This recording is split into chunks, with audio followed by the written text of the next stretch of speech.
You're listening to Keith Engle, the host of TGI Sports Talk on the National Streaming Sports Roku channel. Football season is here, and SeatGeek is my go-to for buying tickets. Now, with SeatGeek, every single ticket is backed with their buyer guarantee. We've all had plans change, and when you can't make it to the big game, SeatGeek has you covered. They're the only ticketer that allows you to return your tickets ahead of the event for credit with SeatGeek swaps. So when things come up, I know that my tickets won't go to waste. So what are you waiting for? Download the SeatGeek app to maximize your possibilities and shop live events with confidence.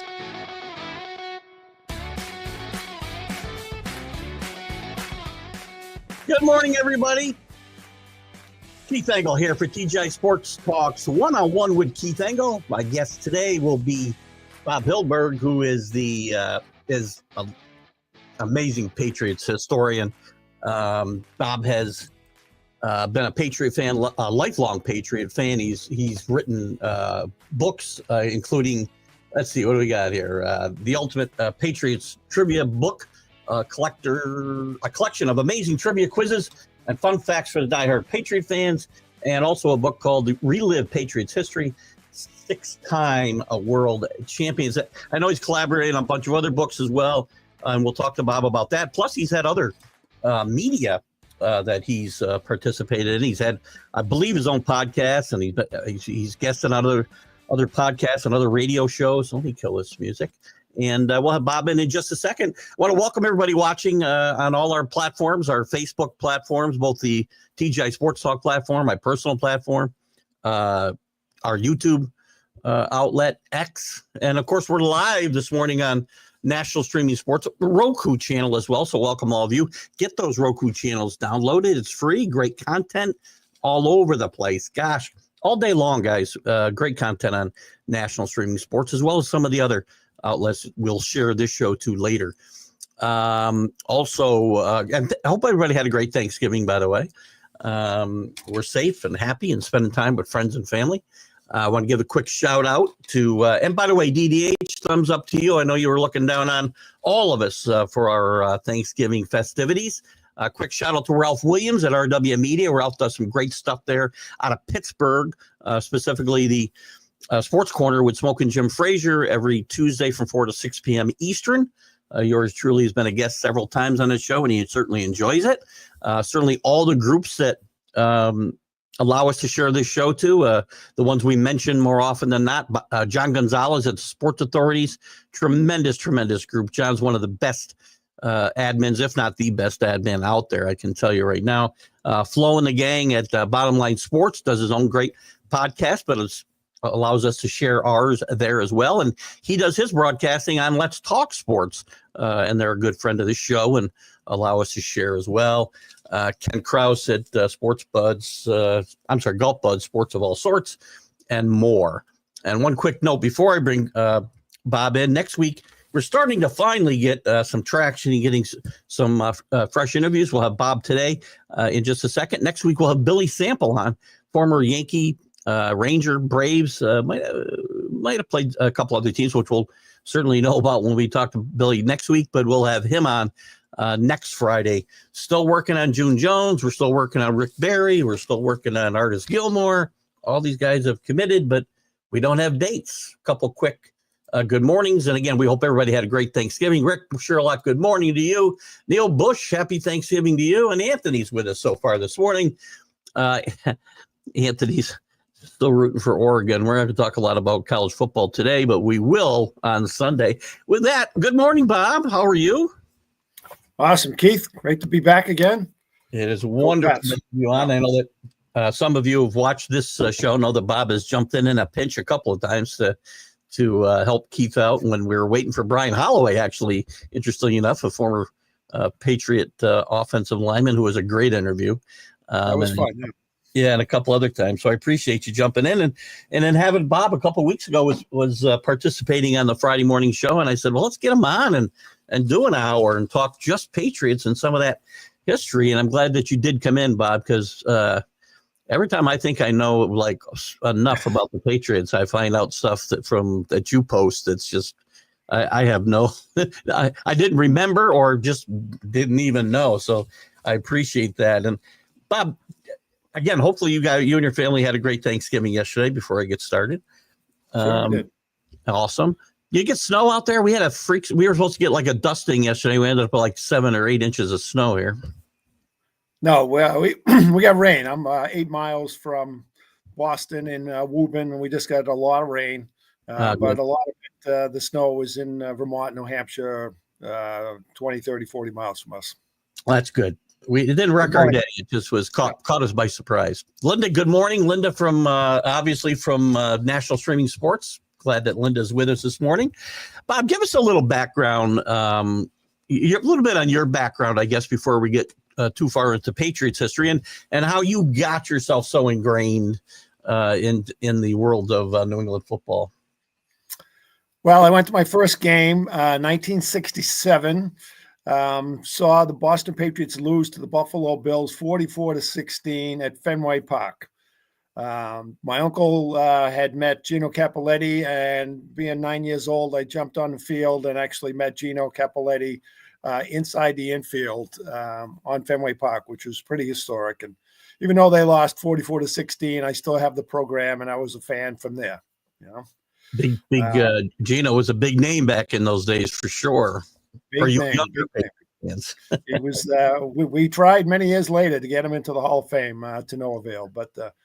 And I really had no idea that when I wrote my first book, Total Patriots, this 800-page book here that weighs about 5 pounds, Gino actually wrote the foreword for my book. So I spent hundreds of hours with him and a lot of Boston Patriots players reminiscing about their career and their games. But, you know, so I went to Northeastern. I was a finance and accounting major, loved numbers, loved statistics. And I remember standing in line one time to get Steve Grogan's autograph. And someone behind me was like, I don't know who that is, but I want to get his autograph because he's a Patriots player. So I went up to Steve Grogan. I says, next time you do an autograph signing, I'm going to have a little bio sheet of all your highlights. And he said, what are you, some kind of stat man or something? I said, well, all right, next time you do it, because he was local. He would do autograph signings all the time with Norm Riescher, WBZ. So the next time, you know, a month or two later, he did an autograph show. I had a page of every one of his touchdown passes, every one of his 35 touchdown runs, his game-winning highlights and stuff. And then since he was local, he was in touch with a lot of guys that would come in town, like a Stanley Morgan or Raymond Claiborne or Russ Francis when they would come to town once or twice a year. So he gave me a little heads up. Hey, we got Russ Francis coming in a couple of weeks. Can you do a bio for him? Can you do a bio for this guy? So I became known as Bob the Stat Man, according to Steve Grogan. And then over time, I started really wanted to put something together. And I'd get on Eddie Edelman's radio show, and sports radio was starting to get big. So Gino said, was on, and Gino said, can you put some stats together for me to maybe get me into the Hall of Fame? So we did a national program with Eddie Edelman and interviewed all the guys that voted for the Hall of Fame. We had Gino as the Sportsman of the Year at the hot dog safari that Eddie Edelman did for a big fundraiser for cystic fibrosis. We had thousands of people sign a one-page petition to get Gino in, but we had 3 guys that didn't want him to get in because the Patriots were only in one playoff game during his career. They lost 51-10 in the championship game to the Chargers. So they didn't really have a real good team, and they just said, we can't put Gino in because the team stinks. If the Patriots had been, just to stick with Gino for a second, if the Patriots had been in the NFL since 1960, and not spent 8-9 years in the AFL, I think Gino would be in the Hall of Fame today. What do you think? Yeah, well, they had a good run. They had from 63 to about 66. Gino was the star. He was the MVP in 64, runner-up in 1961. But they weren't on TV, and, they just, in 67, 68, 69, his last couple of years, they were horrible. So that was part of it. But we did get some notoriety. The Boston Globe called me the creative historian of the Patriots. And then eventually a company out of Chicago, Triumph Books, and through Nick Cafato and Ron Borges and different people in the media, they said, this guy, Bob the Statman, has stats on everything. Can you put together a book? And my first book, Total Patriots, came out in 2009 for the combination of the 50th anniversary of the AFL and the NFL merger. So that was put me on the map, and we sold, I don't know, 12,000 books. It was pretty incredible. It was all over the world. Well, but yeah, we tried numerous times to get Gino in. We try still every year, but even with the senior committee, it's not going to happen. That's unfortunate. Again, the NFL in the way, not to get sidetracked, but the NFL in the way they choose their Hall of Famers is very odd compared to, say, Major League Baseball. First of all, the fact that you got to have between 5 and 9 every year is just weird to me to begin with. But then there's a lot of great players get left out for unknown reasons. And I know Rick, as a Viking fan, has a couple in mind for himself, but I know there's some Patriots who probably deserve consideration that'll probably never get there for a lot of reasons. Stanley Morgan's another guy I think should be considered for the Hall of Fame. He played in a different era. The numbers will never be there compared to the way the game's played today, right? Yeah, I put together a whole analysis on Stanley Morgan. I'm on that committee to try to get him in. I get contacted by the Ron Borges, who does the presentation, and he said for 14 years we were trying to get Andre Tippett into the Hall of Fame, and between me and Kerry Byrne and a few other guys, we put together some stats for the 15th and final chance of Andre Tippett getting in, and he did get in his 15th and final year. So I was there in 2008 when Andre got inducted, which is pretty cool to be part of that team to get him in. Now we're working on Stanley Morgan. Yeah. I have to tell you that since 2000, obviously everything changed. We'll talk a little bit about where we think that turning point was, and there's a couple of things that we can point to, obviously. But even with all that success, I still have an affinity for guys from the 80s when we had season tickets for 10 or 11 years, and even the 70s when they had some good teams. There were some bad teams in there, but they had some good teams in the middle 70s that were Super Bowl contenders, and just weird stuff seemed to always happen. But I've got an affinity for a lot of the guys that we just talked about. And one little segment I want to do with you is we'll go through some positions and we'll talk about the best player, but also our favorite player at those positions as well. Sure. And I don't know if you feel the same way. I just have an affinity for a lot of guys from the 70s, especially today, even today. And again, you mentioned two guys. We already mentioned two guys. Andre Tippett, again, a guy who gets forgotten, was a great player, and he overshadowed because he played in the same era as like Lawrence Taylor, I think. Right. He'd be in a Hall of Fame. Well, he was the 85 defensive player of the year. And, later in his career, he was one of the players that played on some teams that were really bad. So, that's true. That's true. At the end of his career, 90, 91, 92, that type of thing.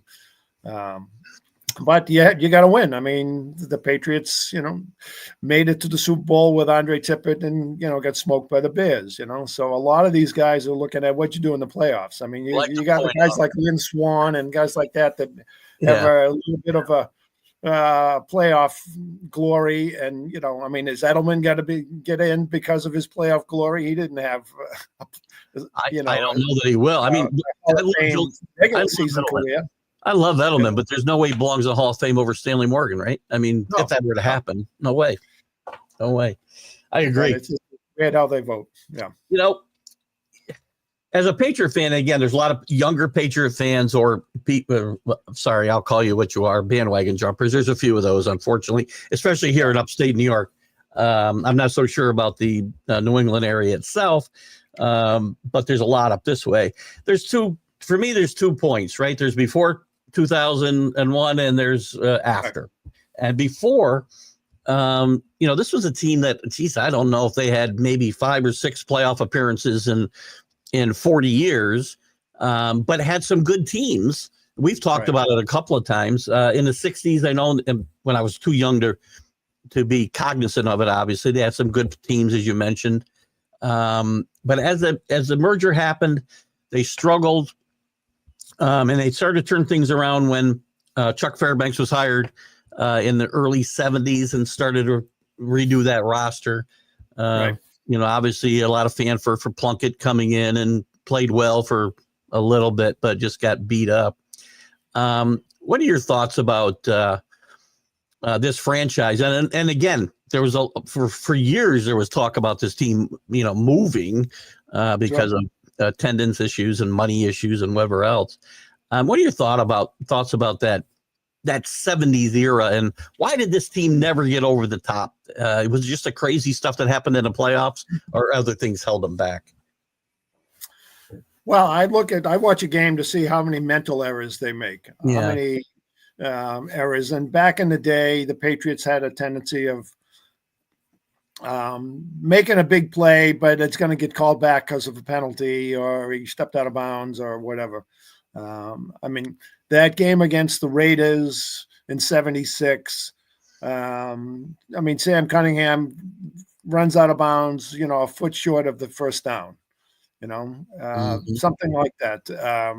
We had a delay of game penalty because one of the guys moved the ball, touched the ball before the referee, and that was a penalty. We had Russ Francis throwing a pass in a playoff game. He's never thrown a pass in his life, and he gets intercepted. Turnovers in that game. We had Steve Grogan change the count of the play after the huddle broke. He said, all right, it's on 3. And as he goes to the line of scrimmage, he calls it on 2, and he calls it offsides, and that was set at 3rd and 1, it's 3rd and 6.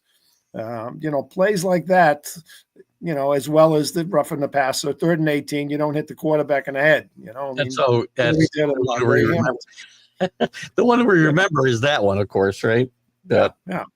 So whether it was a penalty or not, but his hand was near the head. What are you going to do? With 3rd and 18,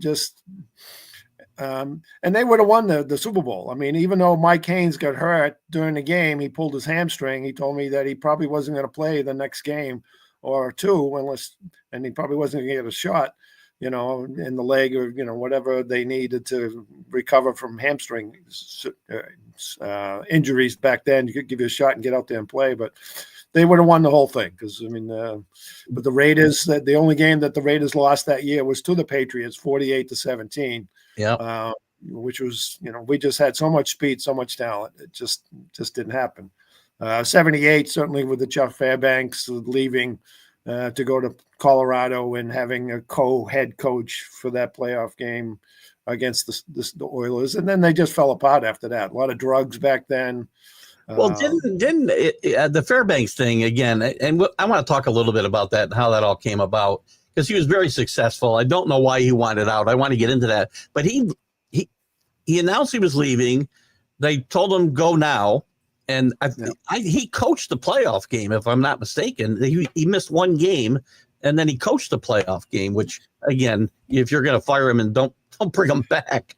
But what brought that all about? He was very successful in New England. It turned this franchise around. At least it partially you got to give him a lot of credit, I think. What happened there? Well, the story I heard, Russ Francis told me. Russ Francis was a roommate with Darryl Stingley. And they're playing an exhibition game. And Darryl Stingley does not have a contract. He's waiting to get it solved before the regular season. And Russ Francis says, you don't have a contract. Don't play in this exhibition game. Certainly he does. He gets his neck broken. He's paralyzed. And the Patriots realized that they're on the hook for the insurance. And back then they said, well, we'll only pay a year of his insurance. After that, he's on his own. And Chuck Fairbanks said, excuse me, I can't work for a team that doesn't take care of their players. Especially that. Yeah. So eventually, the Rooneys stepped in with the Steelers, and they rallied the whole NFL to say, hey, let's step up and take care of this guy. So the NFL paid for his medical expenses for a long time. They set up a separate policy to pay for him because he wasn't under contract. And But John Madden was huge because Stingley was injured in Oakland, and John Madden went to his hospital room all the time for months and months and months. And not many people knew that. Just to see how he was, and they kept in touch with the family. And Darryl unfortunately passed, but he did a lot of stuff. Made it till his mid-50s, I think, being paralyzed, which was a testament to really his fortitude of giving back to the community and stuff. Yeah, that story about John Madden, you're right. A lot of people don't know that. And it's one of the great stories that's hidden in NFL history that tells you a little bit about who John Madden is and or was, and maybe who some other people should have been. But did did Stingley work for the Patriots for a while at some point? They put him on the payroll as like an assistant scout or something like that. Yeah. I'll tell you one of the great stories in recent college football history, and I don't know that he does it now, but his grandson, who's obviously a really good defensive back in the NFL with the Texans now and at LSU, he used to wear his grandfather's jersey under his game jersey at LSU. I don't know if you'd seen that story or not, but Game Day did a big story on it one Sunday before he graduated. I thought that was a pretty cool story too. Yeah. What an athlete he was, and just a human being. Yeah. And a forgotten story. And, it shows you how much the NFL has changed, that there was no penalty called on that play. And Jack Tatum pretty much. And I don't know, what do we know about Jack Tatum? Did Jack Tatum ever apologize to Darryl Stingley? Did they ever have a conversation at all? No. He wrote a book about it. They called me the assassin. I remember the book. Yeah. And that's just football. Well, again, it's football, and I have a problem with them trying to legislate the violence out, but that type of violence, and then have no remorse for it makes it totally worse, obviously. You're talking about Fairbanks, so they go into a little bit of a tailspin once he's gone for a bit. We know, and I'm going to start with this. I said I'd have this little segment. I'm going to start with the coaches. I mean, the coaches. So I got three things I want to talk about. We know who the greatest coach in Patriot history is, obviously, Bill Belichick, and I guess while I'm on Belichick, what are your thoughts? Because I'm going to get into your favorite coach, because I've got my favorite coach, and then maybe the most underrated coach.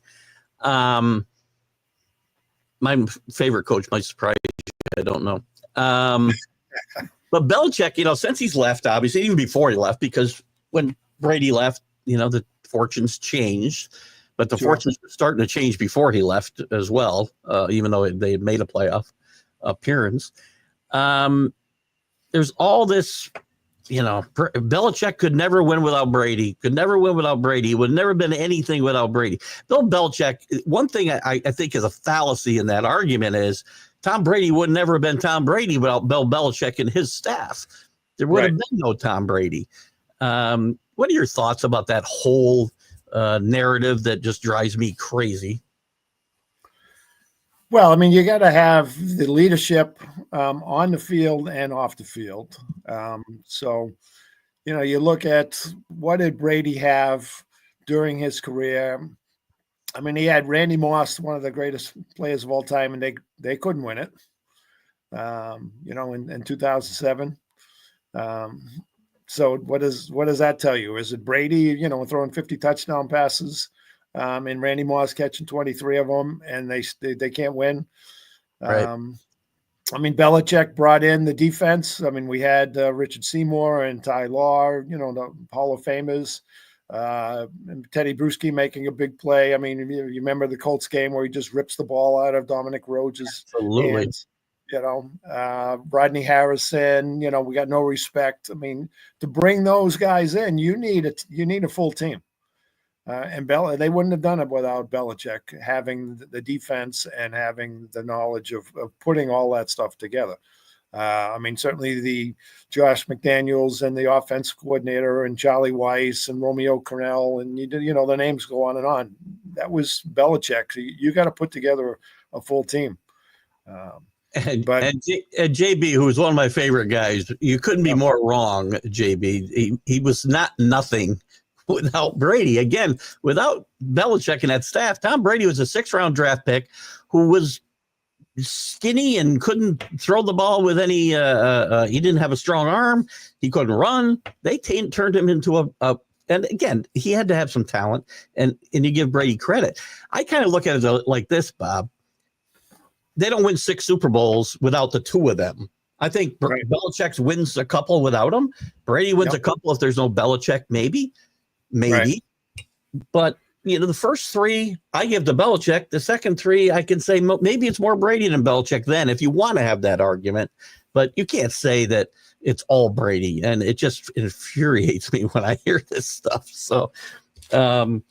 It takes a team. It takes that combination of everything because they fed off each other. I mean, you talk about the players coming in and Belichick giving Brady a hard time during a Monday night review of the game. He says, we got a quarterback at Foxborough, Ohio, Foxborough High School that can throw the ball better than you, Brady. And you got guys coming from other teams saying he's ripping apart Brady, and Brady's taking it, and Brady's coachable, and Brady's going to do the best he can. So you got to have that give and go so that the whole team gets it. I mean, 2009, they had all the talent in the world, and the guys didn't accept, Belichick's coaching.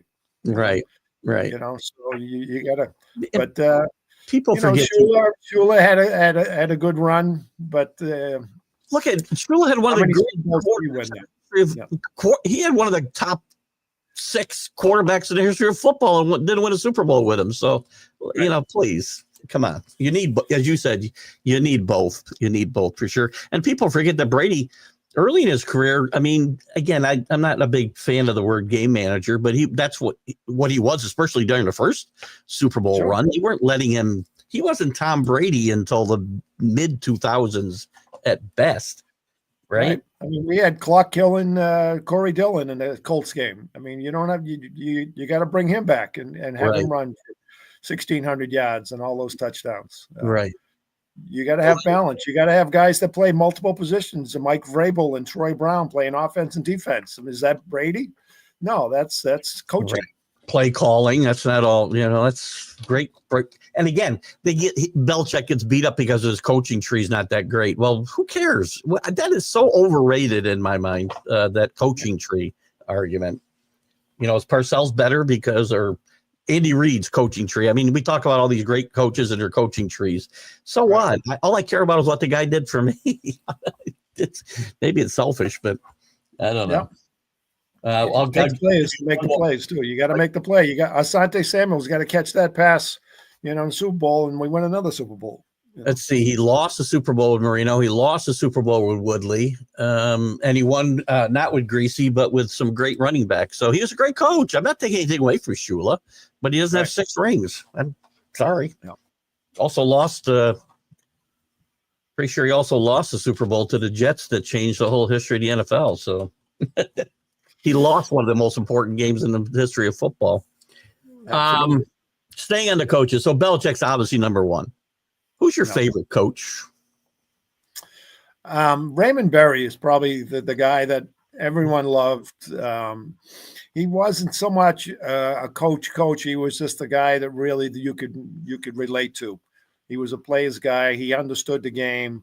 He motivated guys to be their best. He says, you're out there to entertain and play, give it your best. And he was one of the guys that really got into the fundamentals of turnovers and fumbles, and that the 3 games that they won on the road to make it to the Super Bowl, it was a running attack, Tony Eason, being efficient with the ball and turnovers. I mean, we beat the Raiders, fumbling, Jim Bowman recovering a fumble in the end zone, those kind of things, the fundamentals, and everyone loved him. But Jack Fairbanks was another guy that was genius ahead of his time with bringing in guys for his coaching staff and changing the defense.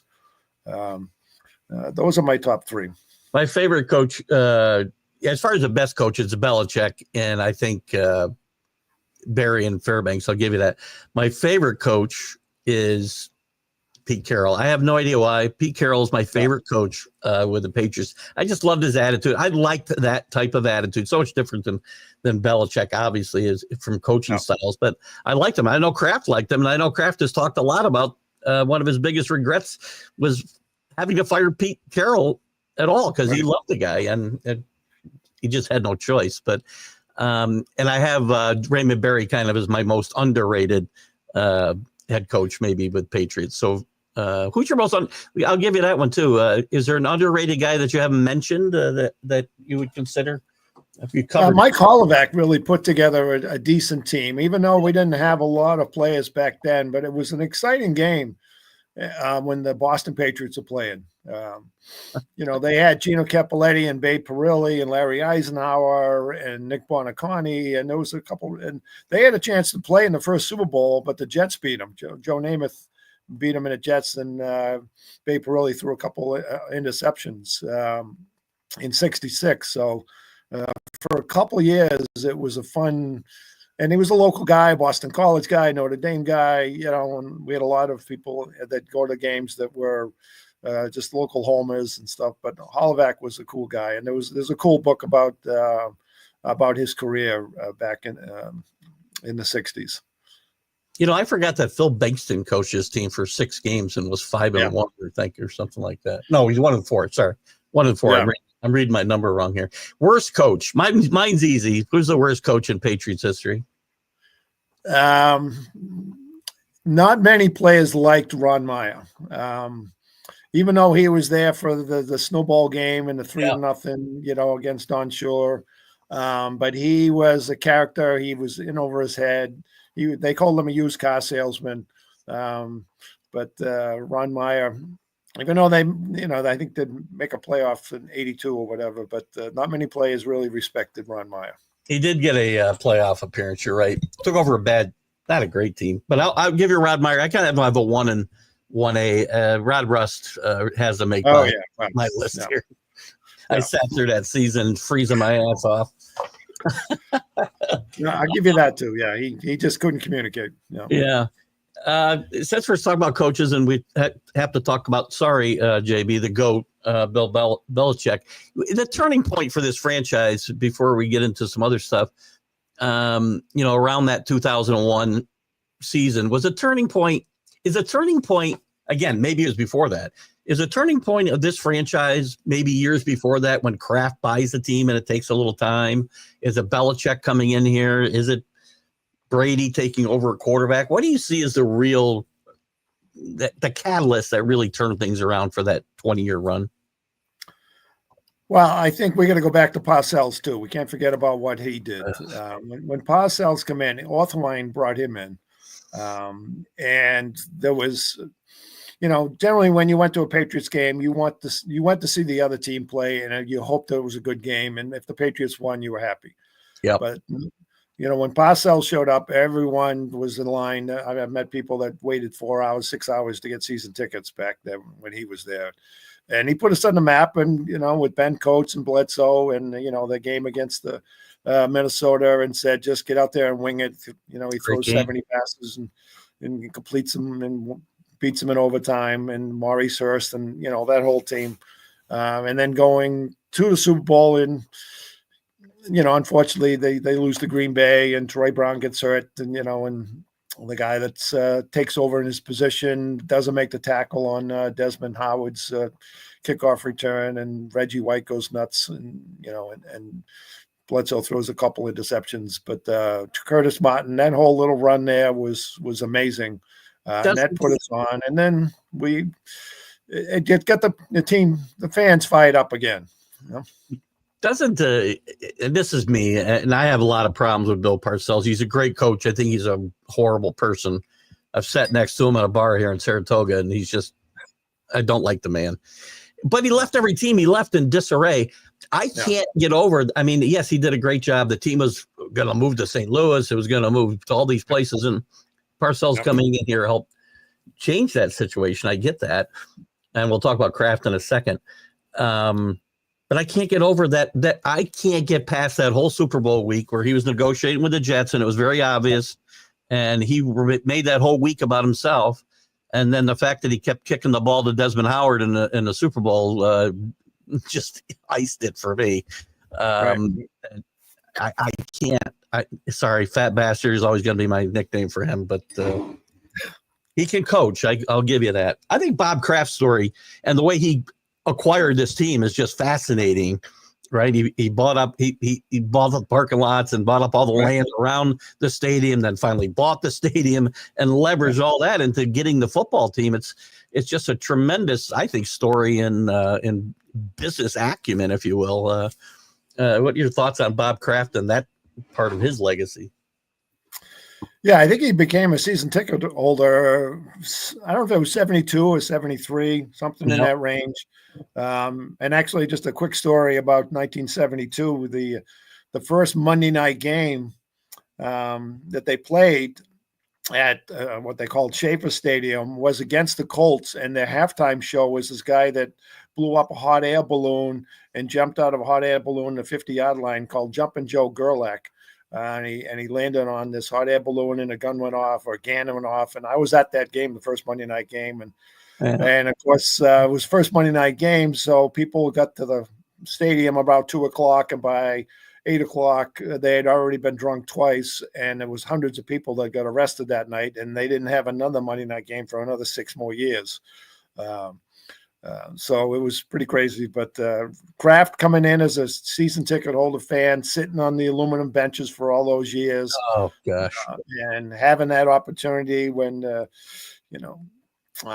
guy that owned the Remington, Victor Kyham, ran into some issues and stuff and said, maybe this is an opportunity we can buy the team, and took over. And what he's done is absolutely amazing to really, take that whole area that was just a racetrack with 30,000 parking spots, people, getting stuck in the mud and being parking in the woods. Now it's, there's a hospital too, hospital there, and 2 hotels, and like the whole complex, and Hall of Fame, and a $300 million stadium with a $200 million huge, display that you can watch the game everywhere. Just this is an amazing, run that he's been part of. It's weird, Bob. In a weird way, it's a beautiful facility. Don't get me wrong, but in some weird way, I miss freezing my butt off on those metal benches and watching. That was the coldest stadium I can ever remember, when that wind would blow through that open end of the stadium. Oh my God, it could be cold in there. But I have an affinity for that stadium. I don't know why. Probably that's where I spent all my time as a season ticket holder, and sat through some good years in the 80s, but I'm probably the only one that feels that way. But whenever we go, my buddy goes, "Isn't this awesome compared to what we used to sit through?" And I'm like, I still miss my ass being stuck to the bench. Well, some people brought those little chairs. They had a little bit of a cushion on it. Yeah, we did have those too. We had a lot of fun, man. We drove 3.5 hours. We'd get there at 9:00 when that 9:15, whenever the gate would open, we'd be there. So we had a lot of fun. I got to touch on, as the dynasty gets started, we can argue forever who's most responsible.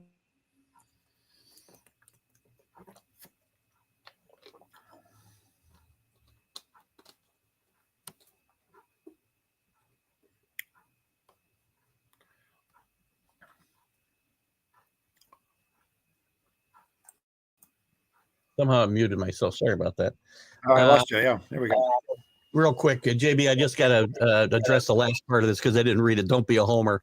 JB, you watch me enough to know that I am not a homer. I rip my teams, whether it's the Patriots or the Yankees or whatever. When I see things wrong, I rip them. I tell you how I feel, and I don't wear rose-colored glasses. Bill Belichick is my favorite person in the world. He's the greatest coach of all time. There's no question, in my mind, anyway. And it's not homerism. Probably won't look that way. I get it, but yeah, sorry, Rick. I hit my.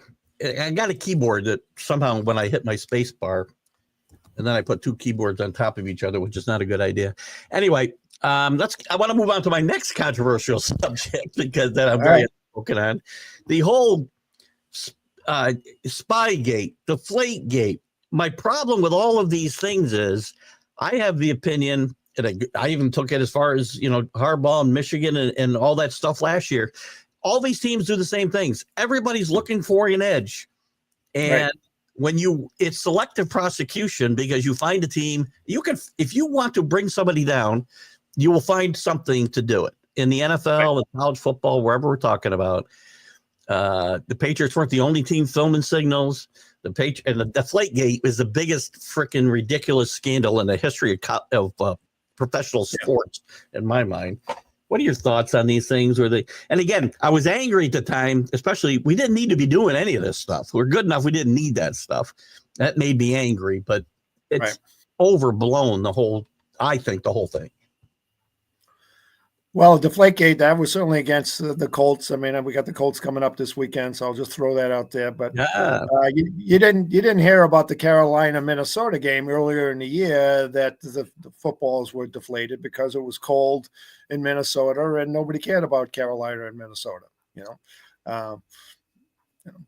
You talk about the quarterbacks that overinflate it and underinflate it.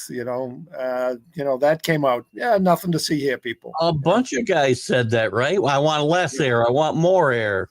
And we won 45-7. It was not like it was. We won by 2 points. We smoked them. And they ran for like 400 yards in that game too. By the way, it wasn't all throwing the football. Yeah. So my argument was always this: if the air in the football is so important, why were the teams in control of the footballs anyway? Up until game, that was always it. Again, it was. I think it's the most ridiculous thing in the world. How about Spygate? You haven't heard anything about it since either. They were going to look. We're going to monitor it. We're going to be transparent. No, never happened. Yeah, we've probably never had balls with anything except the exact weight they should have. And here's an interesting thing: when it gets cold, things deflate. I mean, that's what happens. I mean, I'm not any kind of rocket scientist, but I can figure that out. Just blow up a balloon and let it sit in the cold. You'll see what'll happen. What about the other obviously major scandal? Yeah. Did Spygate really? Do you think it was a big deal? Do you think the Patriots only won because they knew signals and blah, blah, blah? How much time do you have by taking a picture and analyzing it and getting it to the coaches and getting it on the field and getting it to the quarterback? That's not going to happen. I talked to Matt Chatham. He says that was a joke. I mean, I worked for 13 years for the NFL and took pictures during the game. I took over 100,000 pictures. To analyze a picture and get it to the coaches and get all that stuff in a time, they're analyzing everything. That really had no significance at all. It was kind of stupid to be there, but the Jets, rattled us out or whatever. And these things happen. They're looking for an edge. I mean, you've seen it happen. I think it happened to the Bengals one time. There's teams that do this all the time. Yeah, for absolutely 100%. And by the way, when we get the front page stories about them taping the Rams walkthrough in the Super Bowl, and then it gets proved to be not true, at least the Boston papers, and you probably know this better than I, and ESPN's of the world. I hate ESPN. It's a huge story when they're reporting it and it's wrong. Yep. But then when it's retracted, we get a little tiny thing. So people still think today that, because I hear it all the time, they taped the Rams walkthrough. Well, no, they didn't. And it's been proven they didn't do it, but people still think they did. So let's go back to 1963. The Patriots beat the Buffalo Bills to make the playoffs. They go to San Diego, and they're playing in San Diego. And Mike Holloway is getting interviewed a couple days before on the radio and newspapers, and he's telling really that we're going to blitz a lot, and we're going to do this, and we're going to do that. And San Diego had people in the stands watching us practice a day or two before. So, the reason that the Chargers beat us is because when we blitzed, they had screen passes and everything they had like 7 or 8 plays that went 60, 70, 80 yards for a touchdown because they knew when we were blitzing, what play we were blitzing. They knew our play. I talked to Will McDonough about it. He says the Chargers knew everything the Patriots were going to do before they do it, how they lined up. And they took advantage, and they scored 51 points. So the Chargers were cheating back in 1963 watching us practice. Oh, 40 years before we ever thought of it. Apparently we didn't make it up. Amazing. That's my whole argument right there. My whole argument forever. So let me do this, a little exercise with it. We started it with the coaches. I'm going to go through some positions, and I want you to give me the best player and your favorite player, which could be the same person. All right. The best quarterback is pretty easy, I would say, for both of us, Tom Brady. Right. I don't think you'll disagree. Who's your favorite quarterback? The favorite quarterback is Tom Sherman because he gave me an autograph when I was 10 years old. There you go. Nice. And he said to a future Patriot, Tom Sherman, 1968. He was not a great player, but I got his first autograph from a quarterback. Well, there's a name I don't remember even at all. So great job there. And I wasn't expecting that one. Mine's Steve Grogan. I have an affinity for Steve Grogan. No, Steve was great. I spent many hours with him. Just a solid guy. But I really thought, and I'd love to get your opinion on this, that as his career was winding down, I thought for sure Grogan would go into coaching, be the offensive coordinator on his team. Who knows, a head coach at some point. I really thought he had coaching in his future as his career winded down. Did he ever? Because you had dealt with him a lot. Was there any consideration for that for him? We talked about that. He applied for the job a couple of times, but they just moved on. I mean, Nelly became a coach. Gino Cappelletti was a coach. Tommy Usick. I mean, there's a whole bunch of guys. Troy Brown's a coach, but it's a tough job. Yeah, Joe Cap was Rick's a Viking, amazing in 1970. 3 touchdown passes and 15 interceptions. He threw a Florida duck out there. He was horrible. I will say he's probably the best actor to come out of the Patriot quarterback. He was in 6 or 7 different movies. Yeah, he was. Yeah, he was in the Longest Yard, if I believe the original. Exactly right. Yeah, and the world's greatest athlete too. Yeah, another one. Yeah, running back best. Corey Dillon was the toughest guy. I liked how he just came through. I'm a Kevin Falk guy, except for 4th and 2, we didn't get that, and that was against the Colts as well. Yeah. Minnie Mac Heron was a big fan for a year or two when he was all versatile and stuff like that.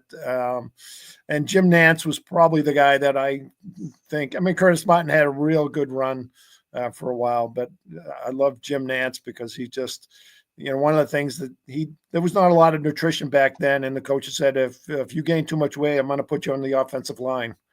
But Nantz was the MVP in '66. Hey, David, Sam the Van Cunningham. Another name on that list for sure. Tremendous player, diving over John Hanna and Pete Brock. Sam Bam Cunningham. He leads the team with most yards rushing, and that'd be tough to beat because running backs don't stick around too long.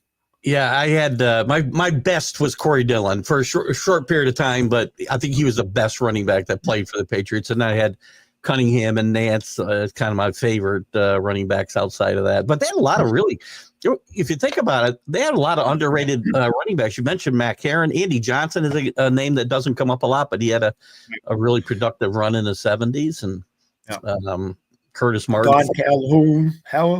They had a lot of different guys that were really Garrett Blunt. Sure. Yeah.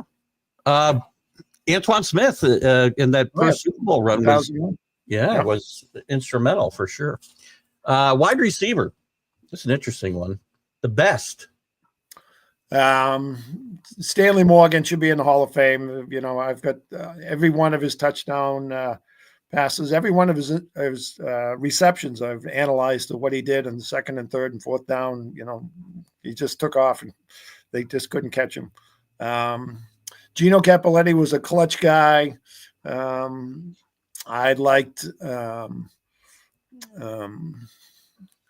Edelman in the playoffs, that play that he made. I made the catch 2 inches off the ground. I mean, he'll go down in history as that clutch play. Chris Hogan had Malcolm Mitchell in the games against the Atlanta Falcons.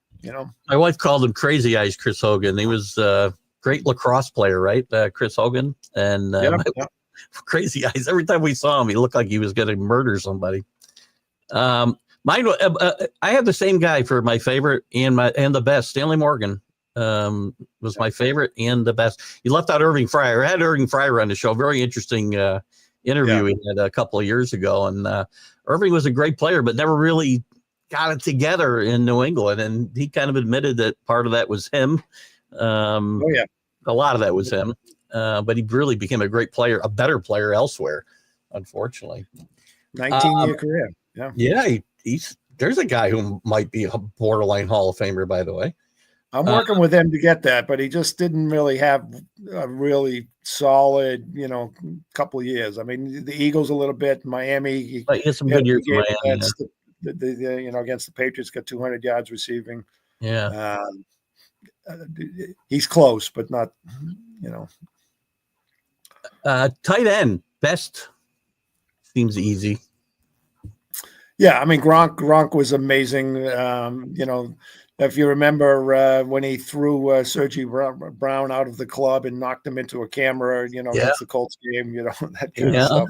Yeah. But he could catch a ball 6 inches off the ground and 15 feet high with one hand, and he could just run over guys. Without the injuries, it would be fun to see what his numbers and his career would have looked like without all the injuries, for sure. Yeah. But another guy was injured a lot too, and I think if he played in this era, and it's sad we lost Russ Francis, and I think you told me you were in the process of writing a book with Russ Francis. He was a great player, and if he's my favorite tight end. Gronk is the best in my mind, but I think Francis played in a different era. I'm not sure if he'd been big enough, quite frankly, but he would have been, I think, looked at a lot differently.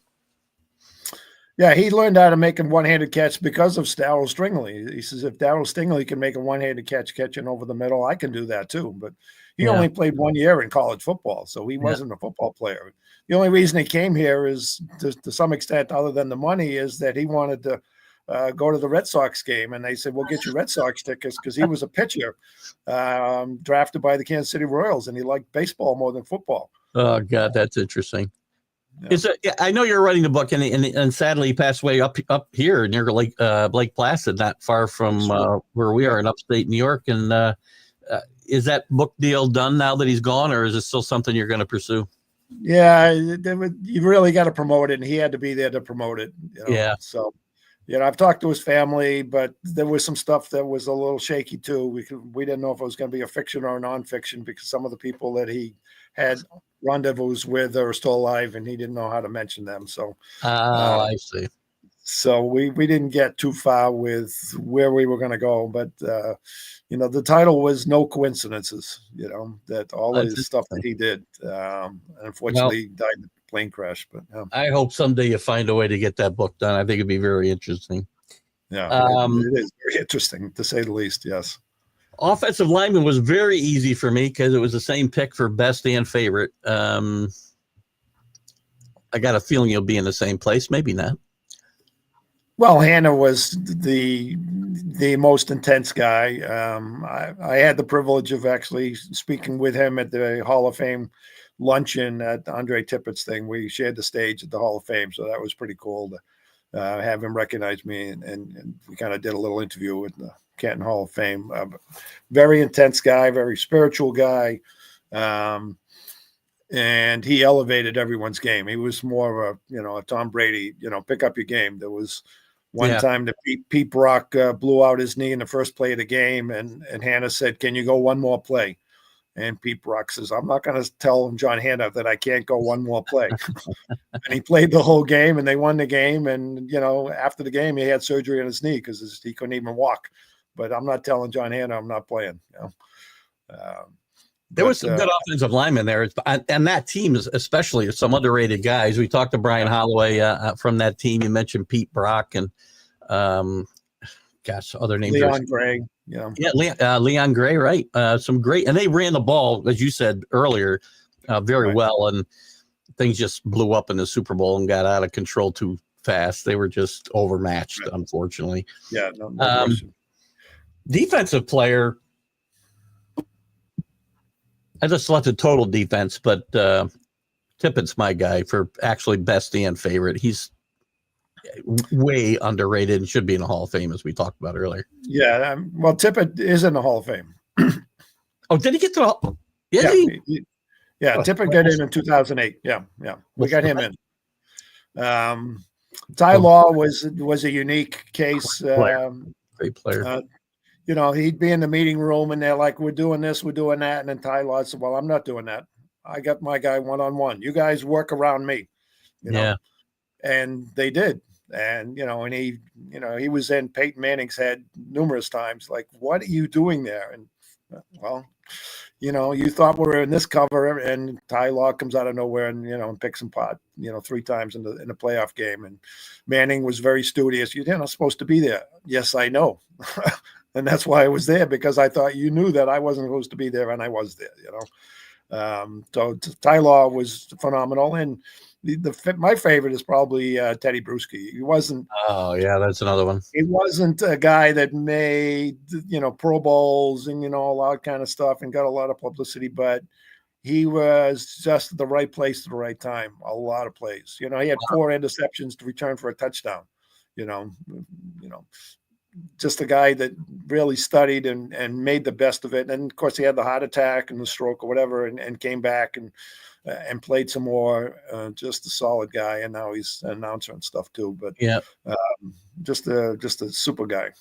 A guy who got every ounce out of his talent, for sure. There's a lot of guys we see that waste it, and he didn't waste any of his. You mentioned Ty Law real quick, just popped in my head. Darrelle Revis spent a short time here, and for some reason they gave him Ty Law's number, which I'll never forgive them for. But I'm taking Ty Law all day over Darrelle Revis. What are your thoughts on that matchup quickly? Well, being a photographer during that season, I mean, I had a chance to really see how magical these guys are. I mean, they're ballet players. The way they can maneuver their body and full speed. And Darrelle Revis, I don't know how many times he just was able just to twist his body and get his finger just in there in the nick of time and deflect it.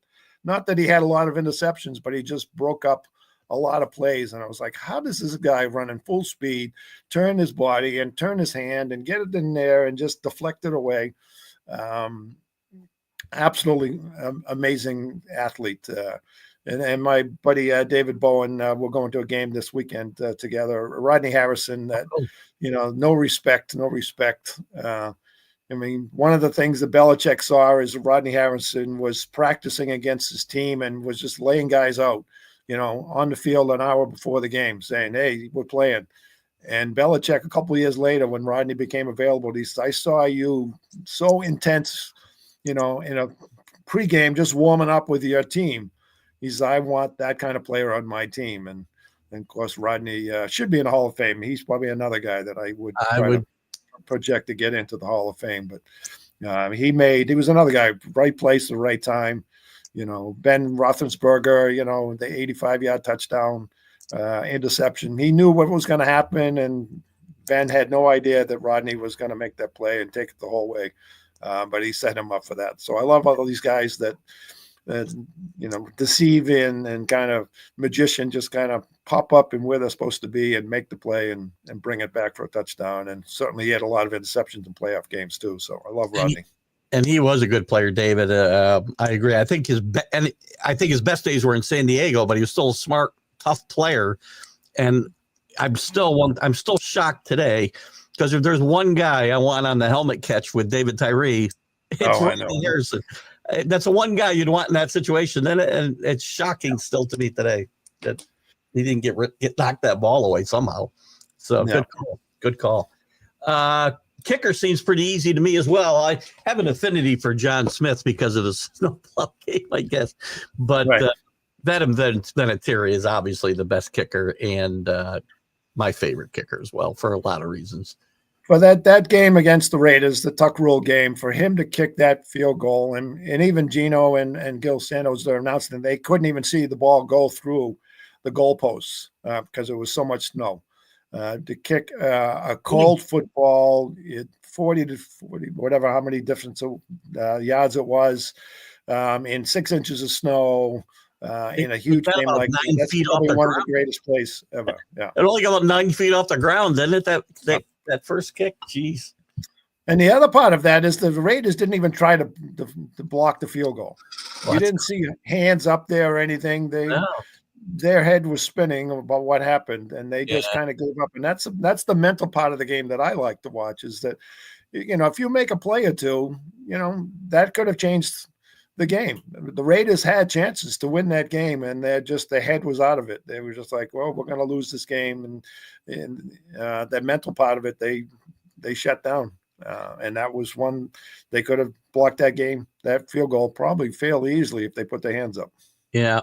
We're going to go just a few minutes longer, and we're going to go over 10 o'clock a little bit. So I'll say goodbye to the Roku audience, who I think will be leaving at 10 o'clock. And I appreciate you guys tuning in for my conversation with Bob this morning. And we'll see you guys on Sunday morning with the stream, or later on today, hopefully with the MLB update, and then Sunday with the stream of consciousness. So you guys have a great weekend.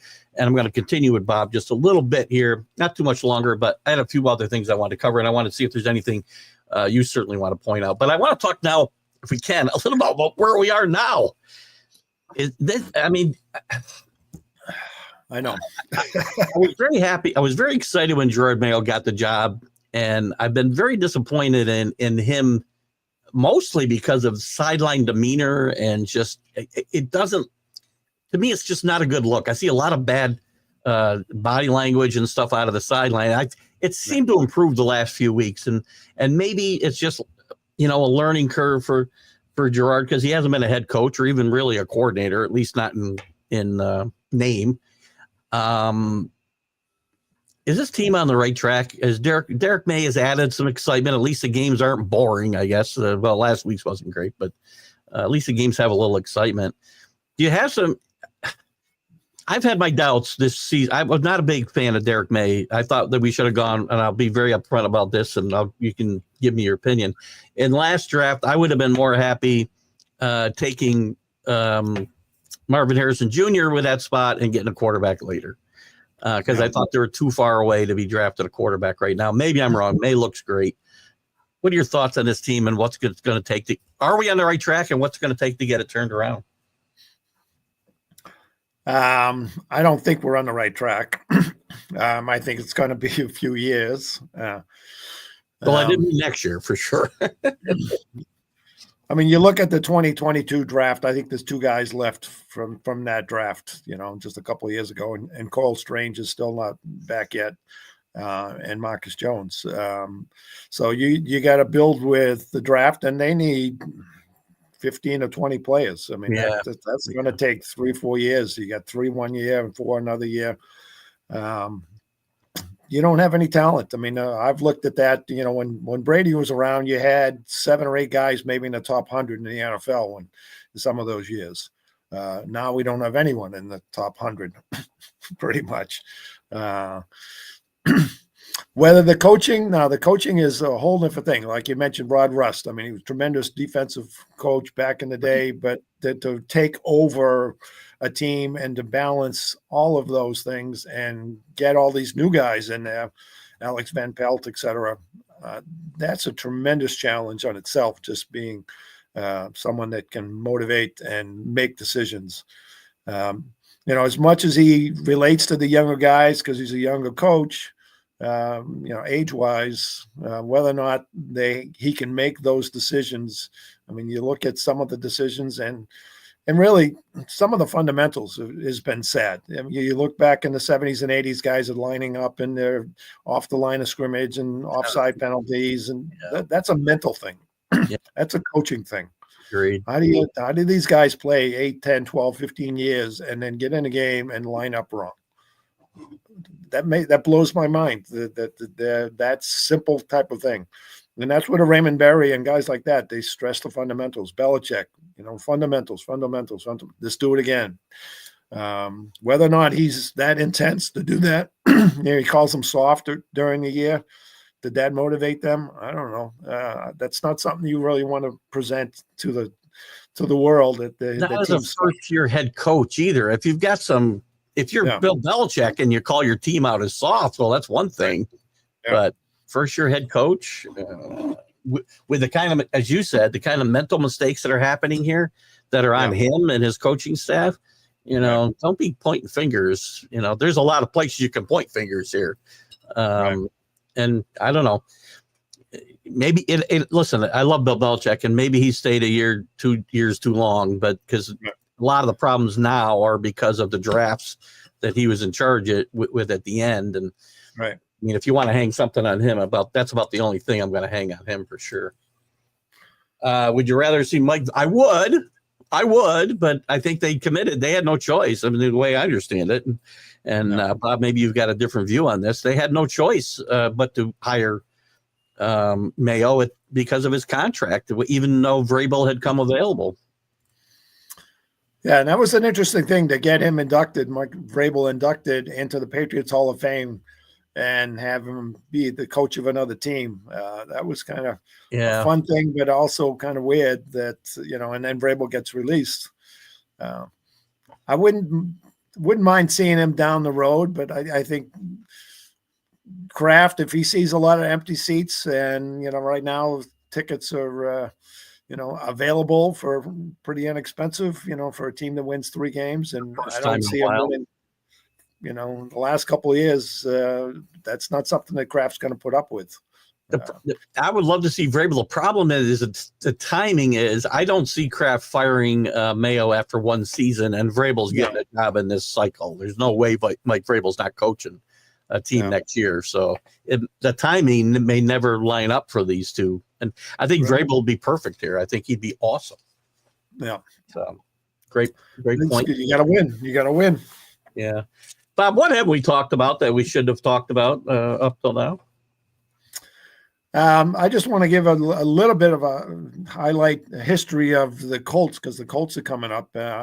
If people go back, 1944, there was a team called the Boston Yanks that played at Fenway Park. And the Boston Yanks actually are part of the Colts history. It went from the Boston Yanks to they moved from Boston to New York, became the New York Yanks, the New York Bulldogs. The New York Yanks actually moved to Dallas and went bankrupt, and the NFL bought the team and set up the team in Baltimore and became the Baltimore Colts. So we got an 80-year history of the Boston Yanks turning into the Baltimore Colts. And then in 83, they moved to Indianapolis. So, wow. Interesting. That's some interesting stuff. There you go. How about you? Go ahead. Get some, if you have a few other nuggets you can certainly throw them out there.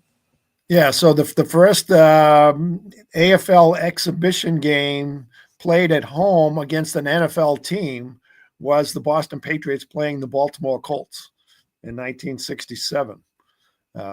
So the Colts have been in a big rivalry for us for a long, long time with Burt Jones and back in the 70s, we had some really fun games. I went to a game where the score was 13-7 at the end of the third quarter, and it was raining so hard that we left.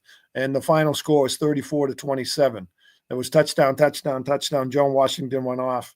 And, I remember walking to my car and hearing the roar of the crowd. And 5 minutes later, another roar of the crowd. And by the time we got to a car, turned the radio on, there was like 4 touchdowns scored in like 5 minutes, and we missed it all. And I was like, I'm never leaving a game ever again. I don't care if it's raining or not. The Patriots recovered an onside kick, and then Joe Washington turned a kickoff return 90 yards for a touchdown in the rain. Yeah. So, that was one thing that I kind of regret that I wasn't there to see all those points being scored, and I'm in the parking lot. It's interesting. You mentioned the Colts in the 70s, and they were good for a 3-year stretch or so, and Burt Jones and the Patriots were good around the same time. And then later on, they were good together again with Brady and Manning. A lot of battles happened there, both in the regular season and the playoffs. So that's an interesting dynamic as well. Absolutely. You love those games. And the first game that they played against after winning the 2003 championship was against the Colts. So they unveiled the 2003 championship banner against the Colts. And that was the first game on ABC Thursday Night Football. Oh, cool. With Al Michaels and John Madden. So a little bit of history there too. But those playoff games against the Colts, I was there in the cold and the snow and all that stuff. And I loved that there's a quote from one of the books that was written about Tom Brady versus the NFL, this guy, Sean Glennon, and he called me and says, "What's your quote?" And I says, "I love when Peyton Manning got sacked by Willie McGinnis and all the facial expressions that he had, not only being intercepted by Ty Law so many times, but getting sacked by Willie McGinnis." So there's a cool book out, Tom Brady versus the NFL, and I helped added some comments to that book there. That was pretty cool. My favorite moment, and that playoff game where they intercepted him, I don't know, 4 times, whatever it was, since Ty-Law got him 2 or 3 times. My favorite Colt Patriot moment from that era was the goal line stand in the regular season. I remember the season, but it was like 35-31, and they stopped them 4 times from the 1-yard line, basically. That was one of my favorite moments right there. Absolutely. Yeah, really. McGinnis runs off the field. He's injured. He comes back the next play. Oh, I'm not injured, and comes around the end and makes the tackle. Great game. Great play. A lot of great moments here. A lot of great moments over the last 20 years, but people forget. And Bob has brought up, and we talked about a lot of them today. Even before 2000, there was a lot of fun times, along with some rough times too. So I'm glad you joined me, Bob. What's going on in your world? Anything you want to plug the books again? Yeah. So this is the other one, Relive Patriots History. Here we go. So this came out in 2020, and that talks a lot about the quirky things that happened. It is the play-by-play of every stat about every player. So if a guy, like Rick Sanford blocked a punt and returned it for a touchdown, I've got the guy that he blocked. He blocked the punt by Bucky Dilts and ran it 8 yards for a touchdown and a win against the Colts. So all these guys that have 1,400 players that have played for the Patriots, I have some of their highlights of their career, who, what, where, when, how, and why. That's pretty cool. And all that information in that book has been updated into the Patriots Hall of Fame, and they got a display, an all-time roster display at the Patriots Hall of Fame, where on the 3rd floor you can put in, show me every player that wore number 11. Show me everyone that went to Michigan. Show me every quarterback whose first name was Tom or whatever. And there's 172 different categories of stats that I have in this display, and you can just look up all kind of stuff. So all that stuff I'm the only individual to kind of contribute to all those stats from 1960. It was a huge honor to do that for them. Great job. Great books. And I've read them myself, and I like them a lot. And I reference them a lot. They're just great books to keep going back to for me over and over again. Anything new on the horizon for you? Any podcasts? I know you've done some podcasting, haven't you? You got anything that's going on currently? No, I've been doing some giving back to the community now. I'm working for a nonprofit trying to protect the whales. It's a company called Gotham Whale. I'm the executive director on a part-time basis, is to kind of help them elevate whales being hit by ships and boats. And there was a notice that there was a whale underneath the Brooklyn Bridge the other day, so they're coming close to shore. Really? It's pretty fascinating to try to protect them from what's happening in the harbors and stuff. It's fun team that we're working with just to educate people the power of whales and the significance of what they do for us in our community. Well, good stuff. People listen, and I'll get the books promoted on the website again. I might post some of the stuff you were messaging me this morning as well, Bob. I really appreciate coming in and spending this time with me this morning, and appreciate you coming on the show and contributing when you do from time to time. It's a lot of fun whenever you come in and participate in whatever crazy conversation we might have going on a Sunday morning for sure. So I appreciate that. And I'll see all of you later today on the MLB update. And we'll see you Sunday with the Stream of Consciousness. Guys, have a great rest of your holiday weekend. Hopefully you got one. Keith Engle for TGI Sports Talk 101 today with Bob Hyldburg. Thank you guys. Have a great weekend.